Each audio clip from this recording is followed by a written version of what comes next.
The first call came in at 3:17 a.m. on a rain-soaked October night.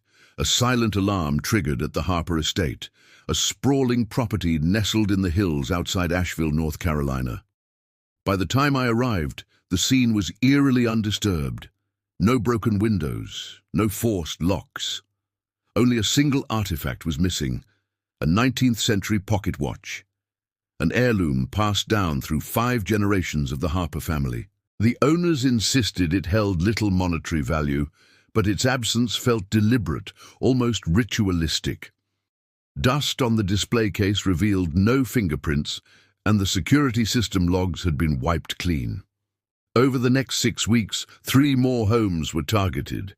Each belonged to families with deep roots in the region, each theft meticulously executed. The items taken were peculiar: a handwritten journal from the Civil War era, a silver locket containing a faded photograph, a child's porcelain doll with one eye missing.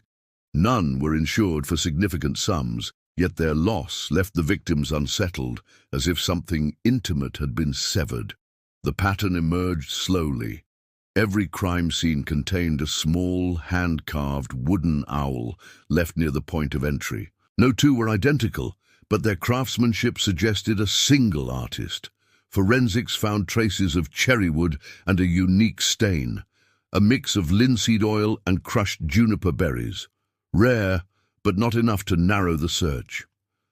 Security footage from the latest break-in showed a figure in a hooded raincoat, face obscured, moving with the precision of someone who'd studied the property's vulnerabilities. Then came the first letter, mailed to the Asheville Police Department, typed on a manual typewriter.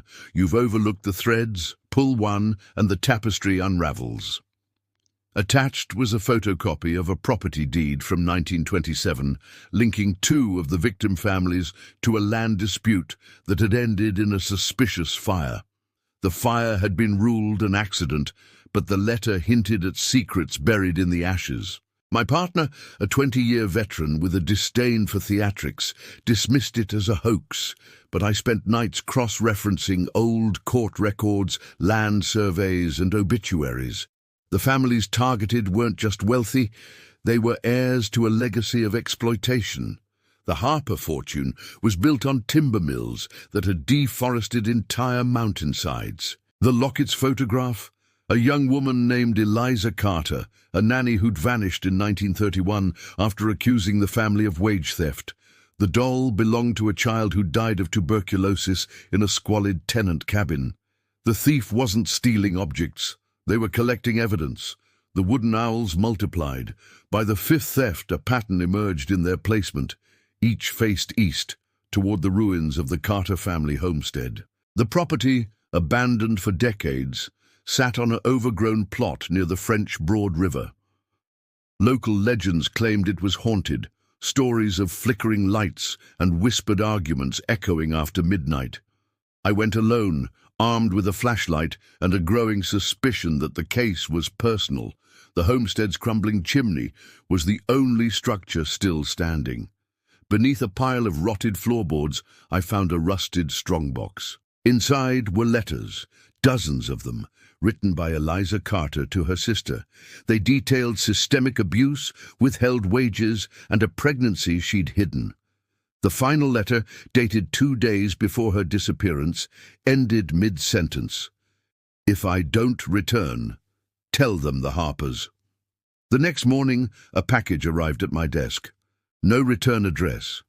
Inside was Eliza's journal, its pages filled with meticulous accounts of the Harpers' dealings. Tucked between the entries was a modern addendum, handwritten in crisp blue ink. "Justice delayed is justice denied, but the ledger must balance." Forensics matched the ink to a boutique stationery shop downtown. The owner recognized the description of a regular customer, a woman in her late 30s, always wearing gloves, who'd purchased a typewriter ribbon and archival paper. She paid in cash, but had once mentioned restoring historical homes. A cross-check of property records led to Clara Voss, a preservationist who'd bought the Carter homestead 6 months prior. Her background was unremarkable. No criminal record, a master's degree in archival science, and a decade spent working at the State Historical Society. But her maternal grandmother's maiden name was Carter. Surveillance revealed little. Clara lived quietly, her routine punctuated by trips to the library and late-night walks along the river. Then, on a frostbitten Tuesday, she deviated. She drove to a storage unit on the outskirts of town, returning with a cardboard box. Through binoculars, I glimpsed its contents: the stolen pocket watch, the doll, the locket. But arresting her felt premature. The artifacts were pieces of a puzzle, not the motive. The final break-in targeted the mayor's residence. The item taken, a ceremonial key to the city, gifted to his grandfather in 1954 for services to civic progress.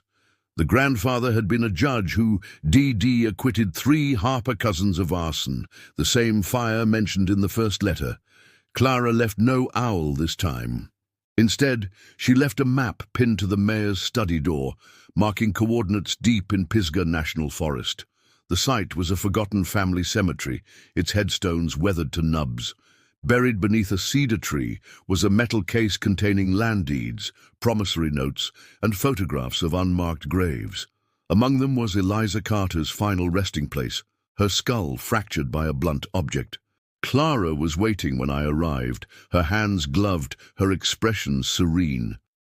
"You could have stopped at the arrests," she said, though I hadn't spoken, "but you wanted the why." The evidence she'd gathered wasn't for a courtroom. It was for the town, a meticulously curated exhibit exposing generations of corruption. The thefts were a distraction, a way to force the families to confront their past. The wooden owls? Symbols of wisdom, she explained. A reminder that secrets don't stay buried. I didn't draw my weapon. There was no need. Clara turned herself in the next day, but not before mailing copies of every document to local newspapers. The ensuing scandal toppled 2 council members and spurred an audit of the Harper's charitable foundation, revealing decades of tax fraud. The stolen artifacts were returned, but their meaning had shifted. The pocket watch no longer measured time. It measured complicity. Clara pleaded guilty to burglary and trespassing, receiving a sentence dwarfed by the headlines declaring her a modern-day Robin Hood. In the end, the case was closed. But justice, I realized, wasn't a binary verdict. It was a reckoning, one that left Asheville forever altered, its history rewritten not by the guilty, but by the silenced.